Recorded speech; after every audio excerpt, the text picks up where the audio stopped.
Muy buenas noches, ¿cómo les va? Bienvenidos. Qué importante es esto. Y es precisamente un poco de lo que vamos a estar compartiendo en esta noche. La verdad que es un tema muy interesante, siguiendo con nuestro estudio de la primera carta de Juan. Y la Escritura siempre nos marca un orden, un contexto, ¿no? Y es tan importante porque es lo que nos lleva a estar ubicados y caminar de manera correcta, ¿no? Y a poder ubicarnos en el lugar correcto para vivir las vidas cristianas de la manera que al Señor le agrada y conforme a su voluntad. Y que bueno, ¿no? Que como anunciamos una actividad, entendamos que no hay algo más que otro, sino que es dentro del contexto de lo que es la obra de Dios. Qué importante es que haya una iglesia que respalde, una iglesia que ora, hay hermanos que van, otros que oran, otros que ofrendan. Así es la obra de Dios, es integral y a su vez por eso nos puede incluir a todos, porque todos no podríamos estar allí, todos no podríamos estar en la tercera rotonda, todos no podríamos estar entregando un folleto, todos no podemos estar en el mismo lugar. Por eso qué bueno es que la iglesia es un cuerpo donde hay hermanos que van, donde hay hermanos que oran, donde hay hermanos que ofrendan, donde hay hermanos, cada uno cumple su función y así es cuando la iglesia avanza y no hay algo que sea mayor que otro, no puede faltar uno ni el otro. Y precisamente hoy nos ocupa un tema que precisamente nos lleva a tener orden y en algo tan importante, ¿no? Como ya lo vamos a ir descubriendo. Y qué bueno que el Señor no deja nada al azar, sino que pone el marco, ¿no? Pone el contexto para que todo lo que se haga dentro de la obra de Dios y nosotros como hijos de Dios pueda ser hecho de manera correcta, apuntando a ese ideal, ¿no? Que es ser iguales a Cristo y imitarle a Él en su conducta, en sus pensamientos, en cómo Él transitó este mundo y nos dejó ejemplo para que sigamos sus pisadas, ¿no? Y como ya hemos estudiado, seguir sus pisadas no significa ir detrás e ir pisando en cualquier lado. Sí, yo le sigo, pero tal vez voy pisando en cualquier lado. No, tengo que ir pisando donde Él pisó. Y esa es la idea de seguir sus pisadas, porque si no, cada uno seguiría a Cristo como bien le parece, ¿no? Y por eso es que muchas veces hay tantos errores, ¿no? Doctrinales que nos llevan a transitar dentro de algo bueno, pero errados doctrinalmente, ¿no? Porque seguir a Cristo es pisar donde Él pisó, ¿no? No puedo decir que sigo a Cristo si no piso donde Él pisó, ¿no? Donde Él realmente dijo, aquí está firme, y esta es la forma de agradar, esta es la forma de seguir, esta es la forma de obedecer, y esta es la forma de entender la Escritura. Así que qué maravilloso es cuando la iglesia se goza, porque se comparte el Evangelio, ¿no? Se comparte el amor de Cristo, ¿no? Se comparte lo que es vivir siendo un hijo de Dios y formando parte de la iglesia, que eso es lo más valioso que tenemos. Después tenemos tareas, funciones, encomendaciones, ¿no? Pero lo más maravilloso que podemos disfrutar es a Cristo, viviendo con Él, viviendo en Él y formando parte de la iglesia. Es este lugar, es donde nuestra alma encuentra el regocijo. Es en este lugar, no afuera, ni ningún otro lugar. Es en este lugar cuando se juntan los hijos de Dios y elevan en un mismo sentir, en un mismo clamor, lo que hay en su corazón, ¿no? La gratitud, la adoración, el ver que hay pecadores, enemigos de Dios. Miro hacia mi lado, miro hacia mi misma persona y veo enemigos de Dios, pero que han sido rescatados, que han sido perdonados, no por algo que usted o yo hayamos hecho, sino por la obra maravillosa, eficaz, perfecta del Señor Jesucristo allí en la cruz. Por eso es que no proclamamos una religión y una reunión meramente social, sino que proclamamos lo que Cristo ha hecho con un pobre pecador, con un incapaz, con un necesitado, y ese era yo, y ese éramos cualquiera de aquellos que han expresado y han profesado ser hijos de Dios. Y vamos a ir a la primera carta del apóstol Juan, capítulo 5, ya finalizando, ya se va a ir finalizando esta carta. Vamos a considerar hoy los versículos del 14 al 17, pero quiero comenzar un poquito antes porque la verdad que no hay desperdicio en repasar esto y considerarlo, ¿no? Vamos a leer desde el versículo 11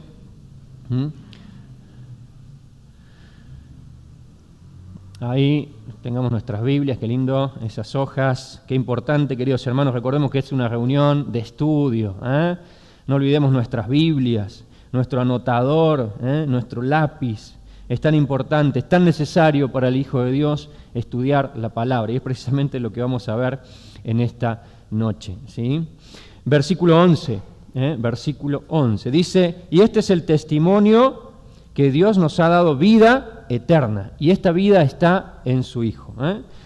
Juan acá está expresando, como lo ha venido haciendo en toda la carta, claramente, lo que verdaderamente es ser salvo, lo que verdaderamente es ser un hijo de Dios.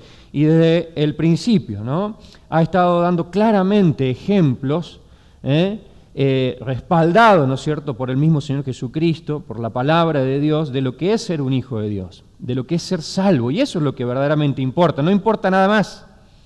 Porque lo que más valioso que puede conocer una persona es si es salvo o no lo es. No se trata solamente de un sentimiento, de una emoción pasajera, de algo, de alguna seguridad que me provea un grupo, una determinada comunidad, sino lo que ha gestado Cristo en la vida de esa persona, ¿no? Aquí todo comienza con el Señor Jesucristo y es su obra. Es su obra, es lo que Él ha hecho, es lo más importante. Por eso aquí Juan va a decir, esto es lo que anunciamos, este es nuestro testimonio, que Dios nos ha dado vida eterna. ¿Y dónde está esta vida? Está en su Hijo. No hay otra cosa. Esto resume toda la Escritura. Esta es la Biblia, este es el mensaje del Evangelio. Este es el mensaje que anunciamos desde este lugar y es el que cada uno de nosotros debe tener en claro. Muchas veces nos decimos a nosotros mismos, capaz no sabemos cómo hablarle a otra persona, no sabemos qué decirle. Bueno, te invito a que lo primero que surja en tu corazón para decirle a otra persona que es que Dios nos ha dado vida eterna y esta vida está en Jesucristo. Esta vida está en Jesucristo. Ese es el mensaje poderoso del Evangelio. Ese es el mensaje que puede transformar un alma, que puede transformar una vida. Esa persona que dice que está bien, esa persona que dice que nada le falta, esa persona que dice que todo tiene resuelto su vida. Bueno, la Biblia le dice que Dios nos ha dado vida eterna, y esa vida está en su Hijo, y el que tiene al Hijo, dice, el que tiene al Hijo tiene la vida, y el que no tiene al Hijo de Dios no tiene la vida. Y esta es la verdad, esta es, en resumen, lo que dice el Señor, lo que dice la Biblia, lo que dice la Escritura. Y es lo que todos deben oír. Y es el mensaje que debe llegar a todo corazón. No hay otro mensaje más importante, más valioso en la Escritura y que debe llegar a todo oído. No importa la edad, el contexto, la raza, la condición social, debe escuchar que Dios nos ha dado vida eterna, esta vida está en su Hijo, y solamente el que tiene al Hijo tiene la vida, pero el que no tiene el Hijo de Dios no tiene esta vida. Bueno, y allí podremos explicar, ¿no es cierto? Dios nos ha dado vida en Jesucristo, y esto es lo que la Iglesia debe saber, porque esta verdad modifica, esta verdad cambia. Esta verdad es la que muchas veces no vivimos y por eso vivimos como vivimos. Esta es la verdad que modifica la conducta, modifica los pensamientos, modifica nuestras metas, nuestros objetivos, nuestros anhelos, nuestras prioridades. Esta es la verdad de Dios que debe transformar nuestra vida. Esta es la verdad de Dios que debe modificar nuestras conductas, nuestros pensamientos y nos debe llevar a parecernos cada día más al Señor. ¿Qué nos dice Juan 1? Versículo 4. Dice, estas cosas os escribimos para que vuestro gozo sea cumplido. Juan, no primera, Juan.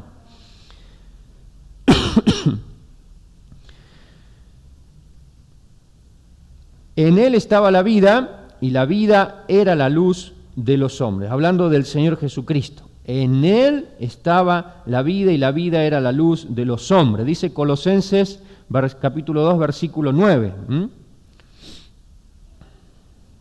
Porque en él habita, dice, corporalmente. ¿En quién? En Jesucristo.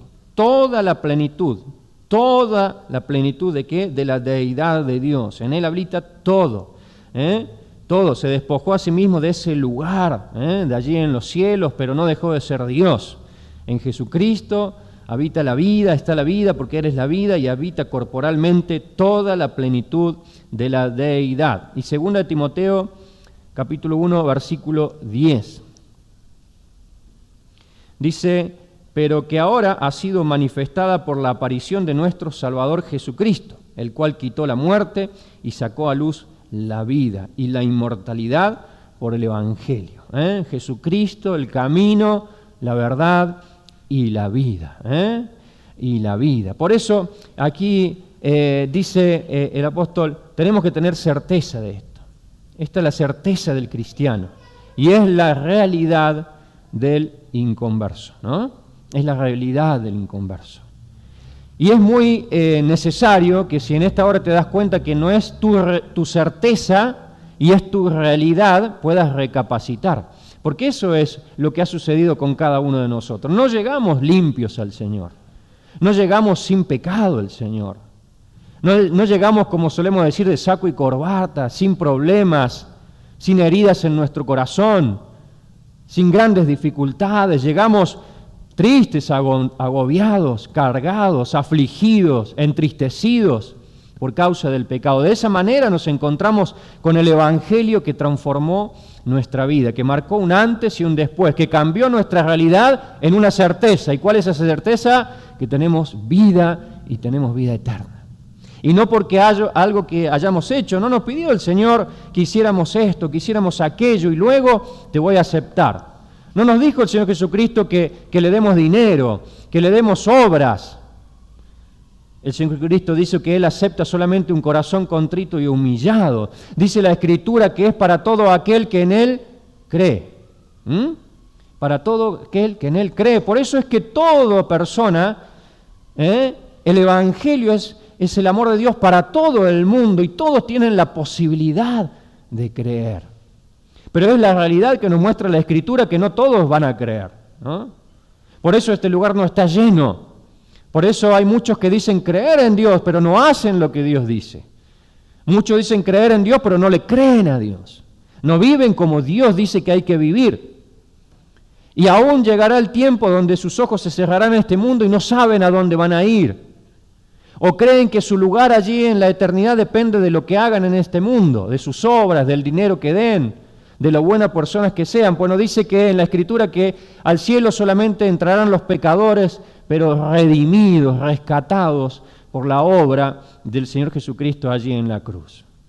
No entrará ninguno que se diga a sí mismo que es bueno y que ha hecho lo necesario. Entrará al reino de Dios aquel que ha reconocido su pecado, aquel que ha entendido por medio de la Escritura de que es un pecador y que necesita de la salvación del Señor Jesucristo, que necesita de ese perdón, porque dice la Escritura que la paga, la consecuencia del pecado es muerte, es la muerte eterna. No es que mañana vas a morir, no sabemos, no sabemos, pero no es que vas a caer fulminado, es que tu eternidad va a ser en un lugar sin Dios. Eso es lo que se refiere a la Escritura cuando habla de muerte.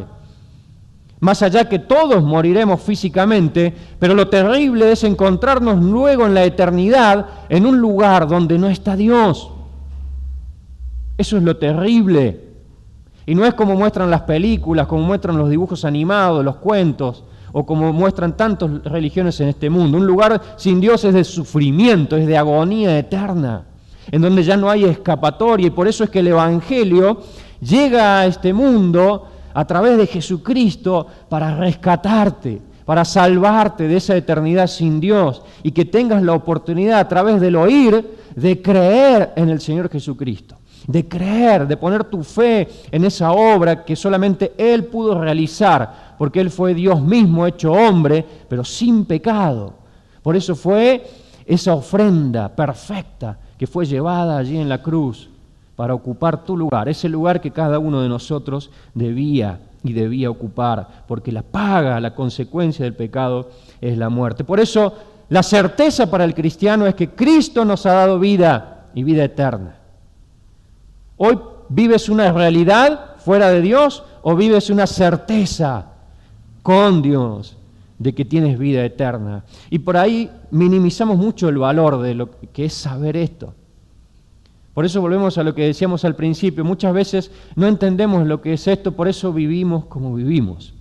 Vivimos afanados, vivimos cargados, vivimos afligidos, vivimos invirtiendo toda nuestra energía en lo pasajero, en lo terrenal, y no nos damos cuenta de que si tú tienes vida, dice la Escritura, que es eterna, y la mayor parte la vivirás con el Señor. Y por eso es tan importante prepararnos para el encuentro con nuestro Dios. Por eso es tan importante, a la luz de la Escritura, prepararnos. Para que cuando venga el Señor, como dice la Escritura, no haya tristeza y queramos salir corriendo en otra dirección porque nos encontró en cualquier cosa y no ocupados en sus cosas. Cada día que pasa es un día menos en que podemos ocuparnos de sus cosas. Cada día que pasa es un día menos que tenemos para vivir como el Señor quiere, para ocuparnos de sus cosas. Por eso es tan importante para la iglesia saber, es tan importante para mí como hijo de Dios no olvidar y entender y afirmar en mi corazón que por medio de Jesucristo tengo vida eterna. Y eso cambia mi mirada. ¿Cómo no va a cambiar la mirada cuando miramos algo que tiene un inicio y no tiene punto final y contemplamos este mundo que cuántos años más me quedarán? 40, 30, 20, 10, no sé. Pero nada se compara a la eternidad. Nada se compara a lo que ha ganado Cristo, eternidad. ¿Cómo se va a poder comparar 10 años más de trabajo, 20 años más de trabajo, 30, 40, no sé cuánto nos quedará? Comparado con la eternidad que nos ha dado el Señor. ¿Qué estamos haciendo para prepararnos para el encuentro de nuestro Dios? Por eso dice que el que cree en Él tiene vida eterna. Y creer es tenerlo a Él. Es vivir como Él ha vivido. Es tener a Cristo en el corazón. Eso es tener a Cristo. Eso es ser un hijo de Dios. Es lo que nos debe diferenciar con aquellos que dicen conocer a Dios y aquellos que tienen a Cristo en su corazón. Porque eso es lo que nos enseña la Escritura. Ninguno puede ser salvo si no tiene a Cristo en su corazón. Ninguno puede decir, soy un cristiano si no tengo a Cristo en mi corazón. Por eso no es una emoción, no es solamente una cuestión emocional de sentirnos bien en un grupo determinado de personas. Es que usted, querido amigo o amiga, tenga la seguridad en su corazón de que es un hijo, de que es una hija de Dios, porque tiene a Cristo en su corazón, porque ha creído en Él, porque le ha pedido perdón por sus pecados, ha entendido que como pecador no podía llegar a Dios, pero ve a Jesucristo, quien cargó sus muchos pecados allí en la cruz, y nos dice la Escritura que todo aquel que en Él cree tiene vida eterna, y no vendrá a condenación, pues ya ha pasado de muerte espiritual a vida eterna. Qué maravilloso es esto, qué maravilloso es esto. Por eso marca un antes y un después. Me encanta este pasaje, este ejemplo de este ciego, ahí en Juan 9, 25, lo vamos a buscar rápido, pero breve para ir viendo unos textos. Juan, fíjense aquí el Evangelio, dice: entonces él respondió y dijo, cuando el Señor se le acercó y a este ciego, y dice, si es pecador no lo sé, hablando del Señor Jesucristo. Una cosa sé, que habiendo yo sido ciego, ahora un antes y un después que debe marcar en la vida de todo aquel que dice ser un hijo de Dios. Hay un montón de cosas que tal vez no entendemos, pero tiene que haber una certeza en nuestro corazón. Tiene que haber un punto de inicio en nuestro corazón. Tiene que haber un antes y un después, si no, no podemos ser llamados hijos de Dios. Si no, no podemos decir que somos hijos de Dios si nuestra vida continúa igual. Si nuestros anhelos, nuestros objetivos, nuestra mente y nuestro corazón sigue igual. Cristo transforma, Cristo cambia. Una vida que se encuentra con Jesucristo es un antes y un después. Quiere vivir para el Señor. Quiere vivir para hacer su voluntad. Esto es un hijo de Dios. ¿Qué nos dice Juan 11, versículo 25 y 26?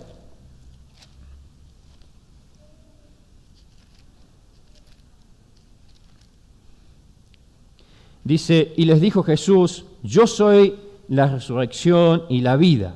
El que cree en mí, aunque esté muerto, dice, vivirá. Y todo aquel que vive y cree en mí, no morirá eternamente. ¿Y cuál es la pregunta que hace el Señor? ¿Crees esto?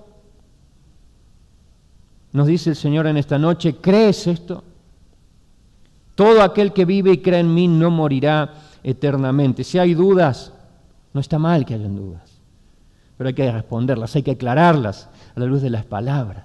No te resistas al llamado del Señor cuando en esta noche te dice, ¿crees esto? Y aún hay dudas en tu corazón, aún no está claro esto.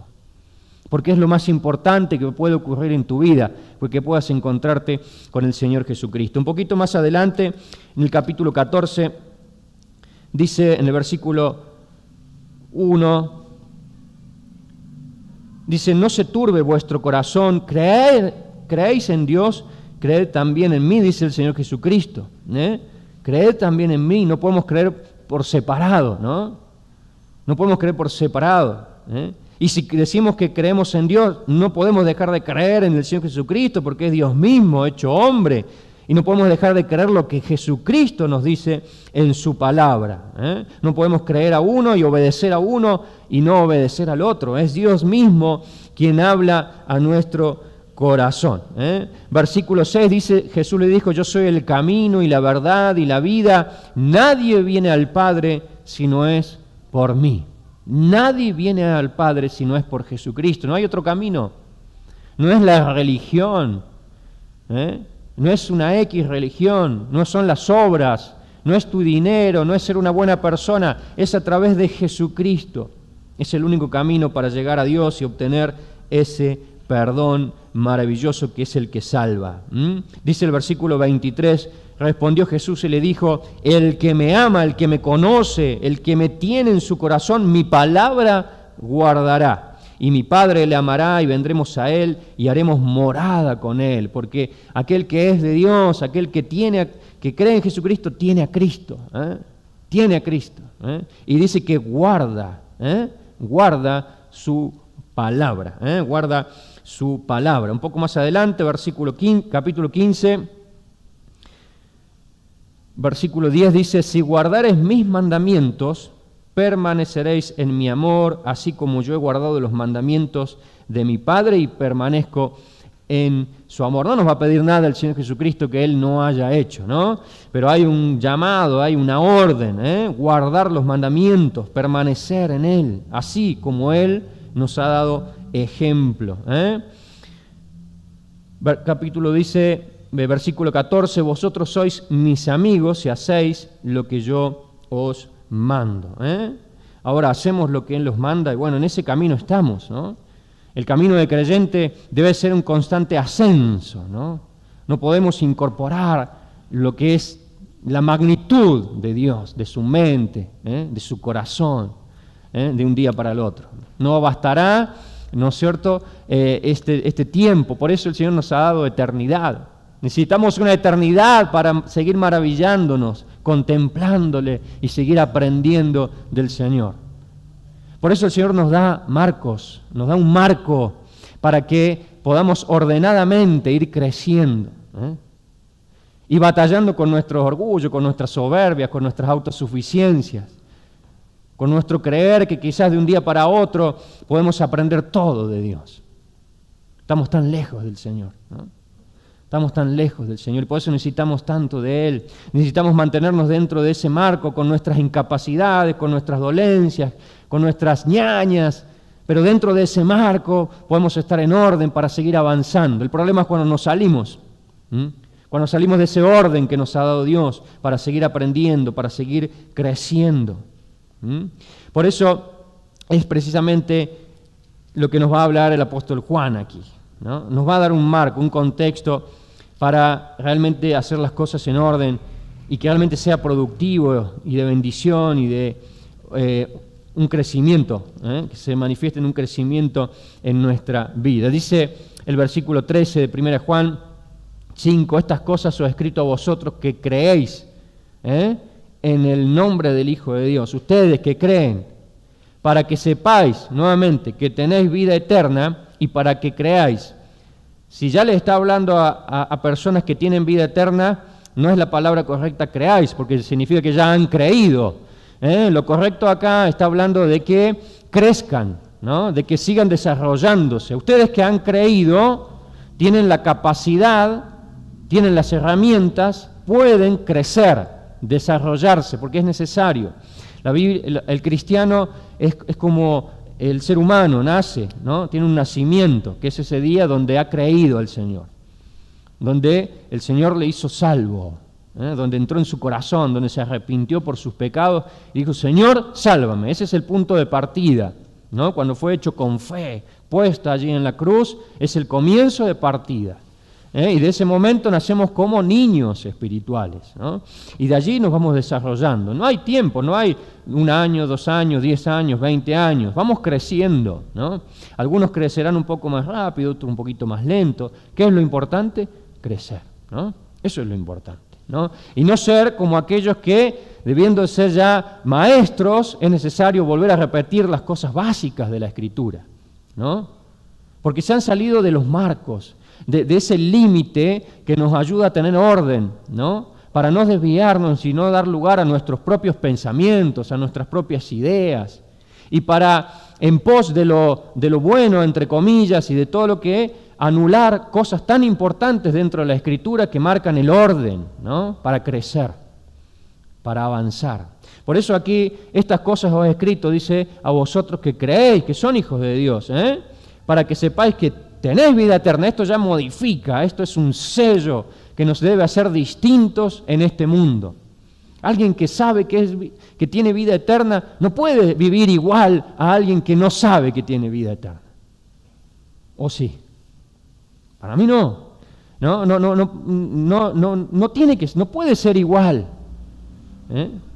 Que viva alguien igual, con las mismas cargas, con las mismas luchas, con las mismas dificultades. Alguien que sabe que tiene vida eterna, que tiene algo seguro, que tiene una certeza, a alguien que no la tiene. No debe ser así.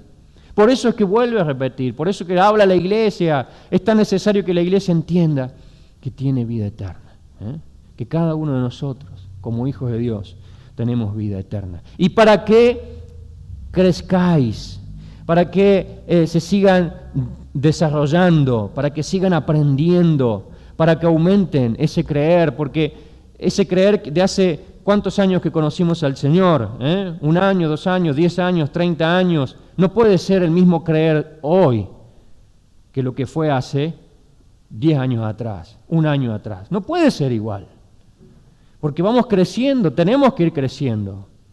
Tiene que haber mucho más fe, tiene que haber mucho más confianza, porque en teoría tenemos que haber desarrollado cada vez más nuestra capacidad de poder contemplar mejor al Señor, de pulir nuestra intimidad con el Señor, nuestra cercanía con Él, para ver cada vez más claramente lo que es tan difícil ver, que es lo espiritual.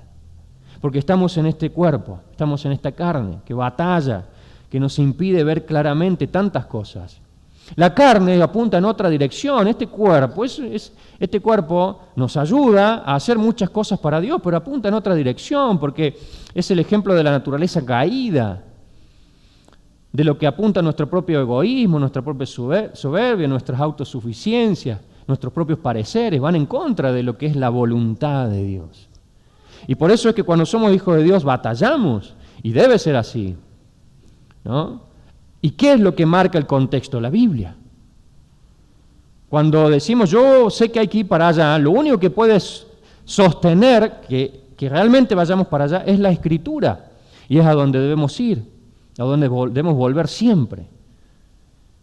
Toda decisión, todo pensamiento que se nos ocurra, tiene que estar a la luz de la Escritura respaldado. Es lo único, ese es el marco, ese es el contexto, es el que no falla, es el que no erra, el que no se equivoca, es la palabra y es la voluntad de Dios. Ahora bien, qué difícil es esta práctica, ¿no? Qué difícil, porque no solamente por situaciones difíciles nos habla el Señor habla a tiempo y fuera de tiempo. Las veces que nos ha hablado de este lugar, ¿no? Las veces que nos habla a través de un consejo, las veces que nos habla cuando nos habla el Señor a través de su palabra, en la quietud de nuestro hogar, en la quietud escuchando un mensaje, escuchando a nuestros líderes. ¿Cómo más nos va a hablar el Señor? Muchas veces ni siquiera tenemos que llegar a la situación difícil, sino cuántas veces antes rechazamos lo que Dios quiere hacer con nuestra vida. Rechazamos su voluntad por no oír. Por no oír. Por eso hay que volver a la Escritura. Es lo único que nos va a librar del error, de que verdaderamente nuestros pies pisen donde pisó el Señor Jesucristo, ¿no? No nos salgamos de esa huella, de ese marco, ¿no? La huella genera un marco, ¿no? Un contexto, un contorno, ¿no? El cristiano tiene que pisar allí, ni un poquito para allá, ni un poquito para acá, tiene que esforzarse allí, porque es lo único que realmente es donde pisó el Señor, es su voluntad. Entonces, aquí entramos en el tema en sí, cómo se nos ha ido el tiempo. Y esta es la confianza, versículo 14, y esta es la confianza que tenemos en Él, que si pedimos alguna cosa conforme a su voluntad, Él nos oye. Y si sabemos que Él nos oye en cualquier cosa que pidamos, sabemos que tenemos las peticiones que le hayamos hecho. Y bueno, va a ser un tema, un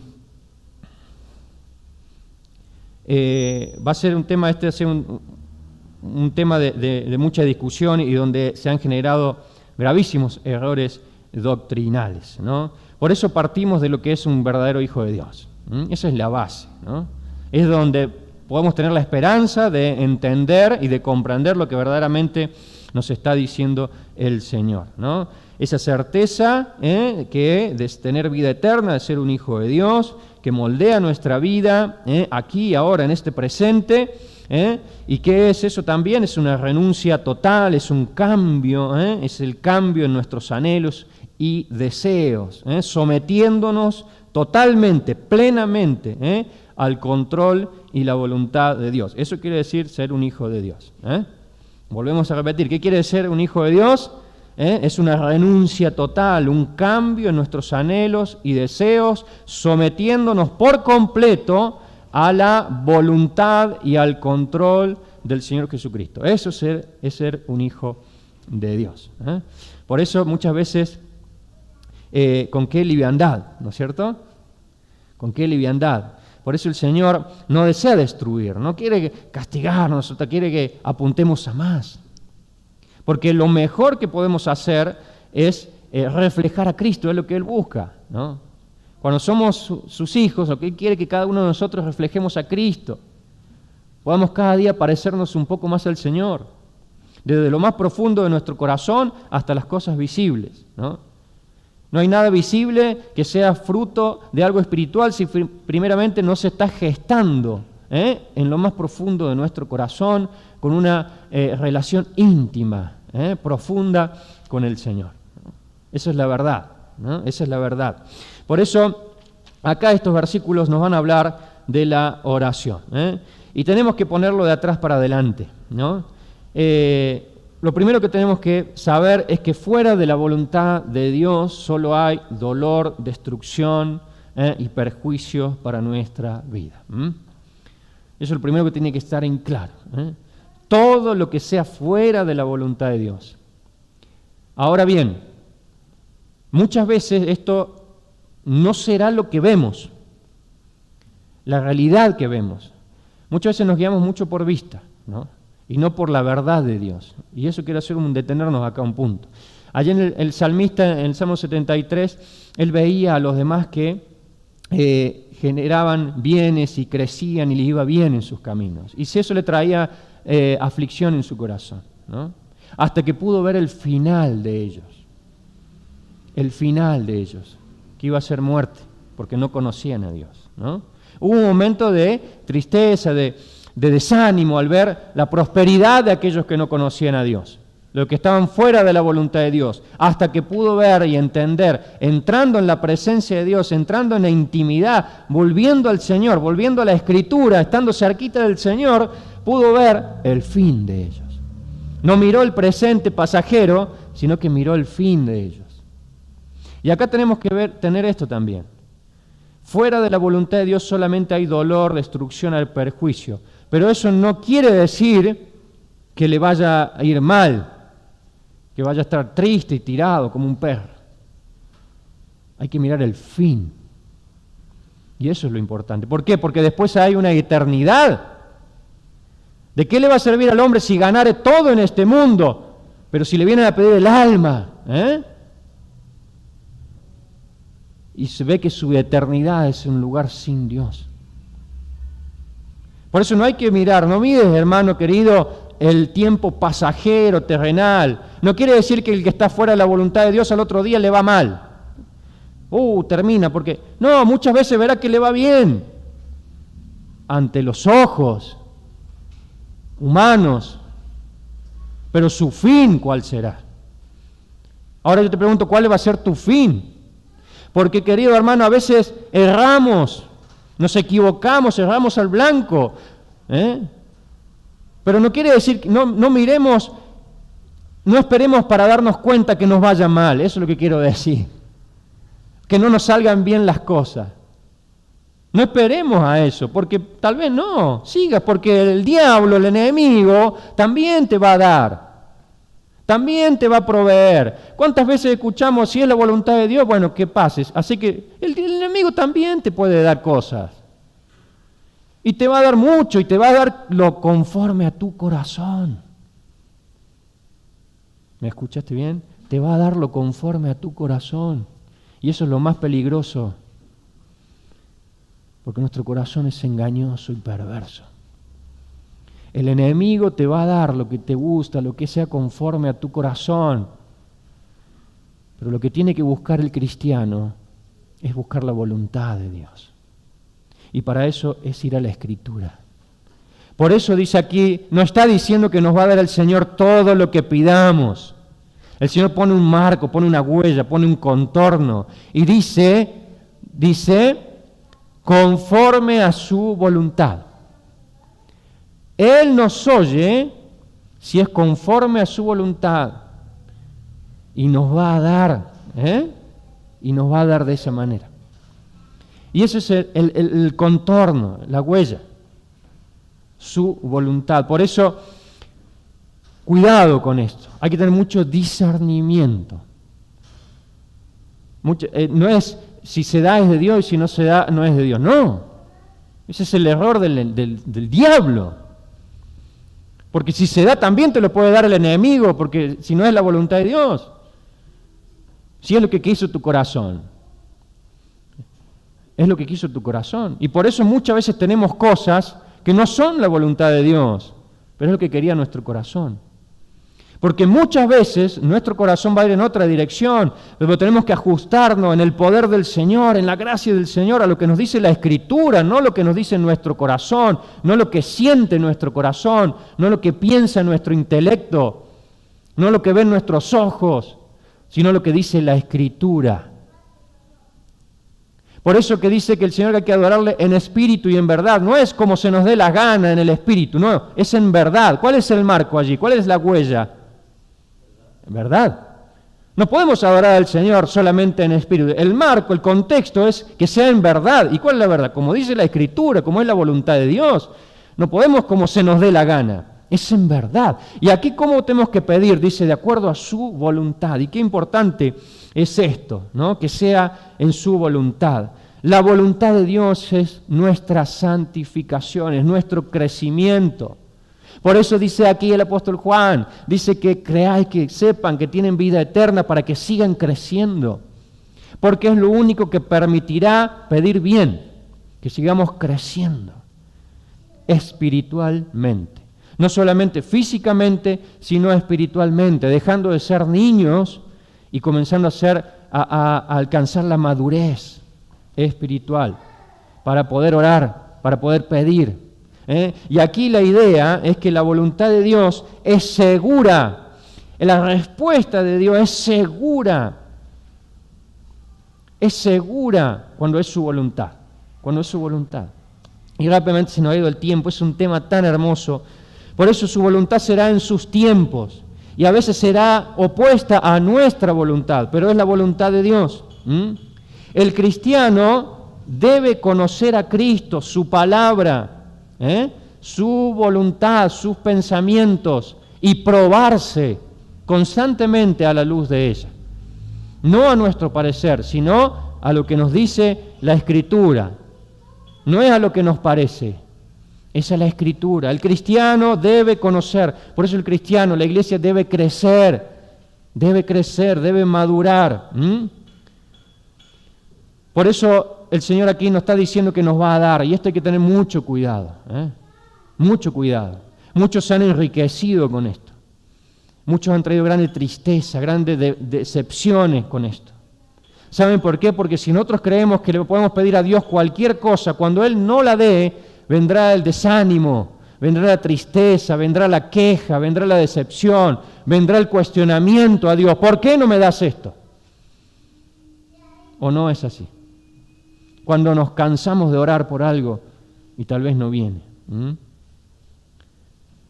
Viene la queja, viene la duda, viene el cuestionamiento. La oración no consiste de ninguna manera en torcer la voluntad de Dios o obligarle a hacer algo. El Señor está dispuesto a hacer todo lo que sea su voluntad para el bien de sus hijos. Todo. De ninguna manera nuestra oración va a doblegar. Dios ya ha designado lo que tiene que ser. La oración es una herramienta de fe, de confianza. Cada vez que tú elevas tu voz al Señor, estás poniendo tu plena confianza en Él, en su obrar, que va mucho más allá aún de lo que usted y yo consideramos que es bueno o malo para nuestra vida. Porque cuando oramos, no debemos pensar en nosotros. No oramos en nosotros, estamos poniendo nuestra confianza en aquel que desea y puede hacer lo mejor para nosotros.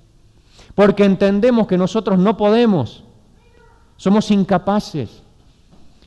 Y quiero que pensemos sinceramente cuánto de nuestra oración, qué porcentaje de nuestra oración se ocupa en el Señor y qué porcentaje de nuestra oración solamente se ocupa en mí, en lo que yo quiero, en lo que yo deseo o en lo que yo considero que es lo mejor. Constantemente oramos por lo que nosotros consideramos que es lo mejor. Constantemente oramos por lo que nosotros consideramos que es lo que necesitamos. Constantemente oramos por lo que nosotros consideramos que Dios tiene que hacer en favor de nuestra vida y de la vida de la iglesia. Yo. Nos olvidamos de que el Señor va a hacer su voluntad. Y fíjense lo que nos dice Mateo. Hablan rápidamente, hay textos tan preciosos. Mateo 6.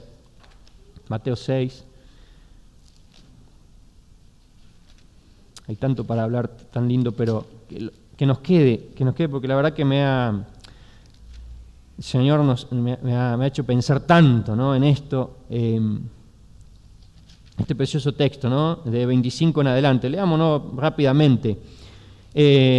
Podemos leer después con más quietud en nuestros hogares. Versículo 31 dice: no os afanéis pues diciendo qué comeremos o qué beberemos o qué vestiremos, porque los gentiles, los que no conocen a Dios, buscan todas estas cosas, pero vuestro Padre Celestial sabe que tenéis necesidad de todas estas cosas. Hay dos cosas importantes, dice, que marca el Señor Jesucristo. Dice, no se comporten como los que no conocen a Dios. El Señor nos dice a nosotros, no nos comportemos como los que no conocen a Dios. Lo que tiene que saber la iglesia, lo que tiene que saber alguien que tiene vida eterna, que está creciendo en el Señor, es que vuestro Padre Celestial sabe que tenéis necesidad de todas estas cosas. ¿Y cuál es la instrucción del Señor? Mas buscad primeramente el reino de Dios y su justicia, lo que viene de alto, lo espiritual, buscar a Dios, la intimidad, lo que produzca la santificación de nuestras almas, el crecimiento, lo espiritual, y todas estas cosas os serán añadidas. Así que no os afanéis por el día de mañana, porque el día de mañana traerá su afán. Basta a cada día su propio mal. Filipenses 4. Este texto también, siempre, debe estar presente. Filipenses capítulo 4. Versículos 6 y 7. Dice, por nada estéis afanosos si no sean conocidas vuestras peticiones delante de Dios, en toda oración y ruego, con acción de gracias. Y Él les va a dar todo lo que ustedes necesitan. ¿Qué dice el Señor? Y la paz de Dios, que sobrepasa todo entendimiento, guardará vuestros corazones y vuestros pensamientos en Cristo Jesús. Qué importante es entender que la voluntad de Dios está por sobre nuestra voluntad. Qué importante, querido hermano, es que nuestra oración nunca debe ser para doblegar, para insistir la voluntad de Dios. Dios sabe. Cuando oramos, si oramos en otro sentir, le estamos diciendo a Dios que Él no sabe. Fíjense lo que le estamos diciendo a Dios. Le estamos diciendo que Él no sabe, que Él no conoce nuestras necesidades, que no puede suplir, que no puede actuar de la mejor manera. Estamos llamados a orar para clamar en la voluntad de Dios y apuntar siempre a lo espiritual, porque Él sabe. No es que no debemos orar, debemos interceder unos por otros, clamar por los enfermos, pero muchas veces, queridos hermanos, se pide oración por esto, por aquello. ¿Qué es lo más importante en un alma? ¿Qué es lo más importante en un alma? La salvación. Querido hermano, ¿qué pasa si recupera su salvación, su salud y no es salvo? ¿Qué pasa si consigue el trabajo y no es salvo? ¿Qué pasa si logra tal objetivo y no es salvo? Perdemos de vista lo importante, perdemos de vista lo valioso. Qué triste es que el Señor nos diga a nosotros que no nos parezcamos a lo que pide el mundo, al que no conoce a Dios. Tenemos que poner en alto la bandera de que somos hijos de Dios y pedimos por lo espiritual. Pedimos por lo verdadero, por lo eterno, por lo que no perece, entendiendo que lo que necesita un alma que no tiene a Cristo es salvación, primeramente. Porque después, siendo un hijo de Dios, todo lo demás va a ser añadido si es un hijo de Dios y para tu vida también. Querido hermano, si te falta algo, pedí al Señor con sabiduría para que tu fe, tu ánimo no decaiga, para que tu servicio no decaiga. Eso es lo importante, porque el Señor sabe que no tienes trabajo, el Señor sabe que no te alcanza la plata, el Señor sabe que tienes necesidad de todas las cosas. Lo que tienes que orar es para que no decaiga tu ánimo, tu fortaleza espiritual, para que no dejes de congregarte, para que no dejes de servirle, para que no dejes de animar a otros, a las cosas espirituales. Eso es pedir en la voluntad de Dios. Eso es honrar al Señor. Y esperar en su voluntad, porque solamente el Señor sabe cómo, el Señor sabe cuándo, el Señor sabe los tiempos, el Señor sabe si será igual a lo que pedimos o distinto, totalmente distinto a lo que estamos pidiendo. Pero que sea su voluntad. El mismo Señor Jesucristo, que nosotros terminamos, dijo allí en el huerto de Getsemaní: Señor, pasa de mí esta copa. ¿Pero qué le dice? No se haga mi voluntad. Y ese es lo que tengo que evitar. El mismo Señor Jesucristo nos ha dejado un marco, una huella para seguir. Que no se haga nuestra voluntad, sino que se haga tu voluntad. Y Él fue a la cruz. Y el Señor Jesucristo fue a la cruz y sufrió. Cargó tus pecados, cargó mis pecados. Sufrió tal dolor, tal angustia. El Señor Jesucristo le dijo, fíjense si el Señor Jesucristo, ¿qué creen? ¿Que no hubiera querido evitarlo? Pero oró como debía orar un hijo de Dios. Señor, si es tu voluntad, pasa de mí esta copa, pero que no se haga mi voluntad. ¿Cuál fue la respuesta? Ve a la cruz. ¿Se quejó? ¿Cuestionó? ¿Zapateó? ¿Envió los millones de ángeles para que lo defiendan, lo saquen de allí, lo libren y elimine y haga así y se termine esta humanidad? Sufrió por ti y por mí. Aceptó morir como un pecador. Aceptó ser clavado allí en la cruz para darnos ejemplo.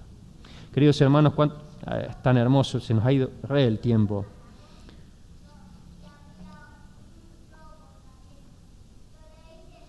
Muchas veces somos nosotros mismos, queridos hermanos, lo que decidimos qué es lo que necesitamos, qué es lo mejor, qué es lo más favorable para nuestras vidas. Y nos olvidamos de lo más valioso, que cada vez que debemos orar, como nos dice la Escritura, es de acuerdo a su voluntad. Y la única forma de conocer su voluntad es esto, estudiando la palabra, buscándole, conociendo al Señor, para que verdaderamente oremos y no pidamos mal, como dice ahí Santiago. Piden y no reciben porque piden mal. ¿Para gastar en qué? En vuestros, dice, deleites, ¿no? Pedimos mal. Que el Señor nos ayude, queridos hermanos, querida amada iglesia, yo sé que somos, gracias al Señor, hay hermanos y hermanas que oran.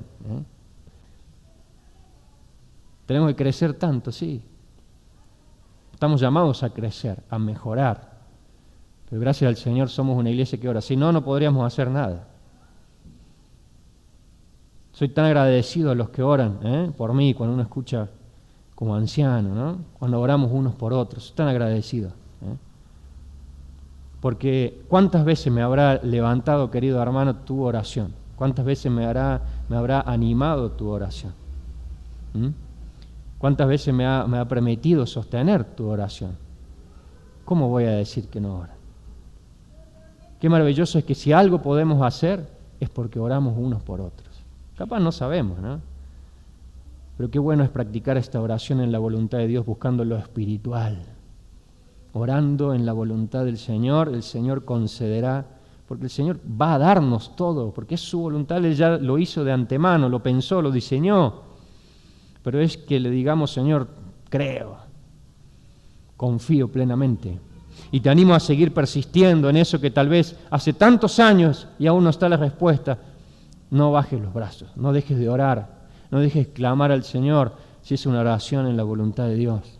Espera en el Señor. Pero no esperes verlo, confía en que lo hará en sus tiempos, cuando Él quiera. Cuando Él quiera, porque es su voluntad. No pensemos que nosotros sabemos cuándo es el tiempo mejor. Cuando Él quiera, si es una oración espiritual, que busca lo espiritual, cuando Él quiera. No dudes, no bajes los brazos, no dejes de orar, no dejes de crecer, no dejes de conocer al Señor, que tu ánimo no decaiga, porque el Señor, su voluntad, nadie la doblegará. Y Él busca lo mejor para tu vida, para la vida de la iglesia. Y si aún tu realidad es que no tienes vida eterna, que puedas encontrarte con Cristo. Y puedas tener la certeza que tenemos nosotros, que Cristo nos ha dado vida y vida eterna. Terminamos orando, cerramos nuestros ojos. Voy a invitar a Martín Alormo, si puede venir a este lugar y terminar orando, y luego damos unos cortitos anuncios.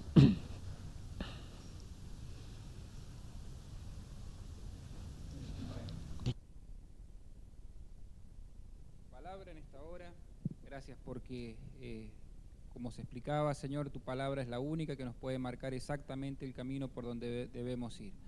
Ayúdanos ahora a regresar a nuestros hogares, Señor, a realmente con un deseo en nuestro corazón de hacer tu voluntad, de renunciar a nuestro yo y caminar junto a ti, Señor. Ayúdanos a que estos pensamientos, tu palabra realmente no pase de largo en nuestros corazones, sino que tengamos ese deseo ardiente de poder cumplir con tu voluntad, Señor.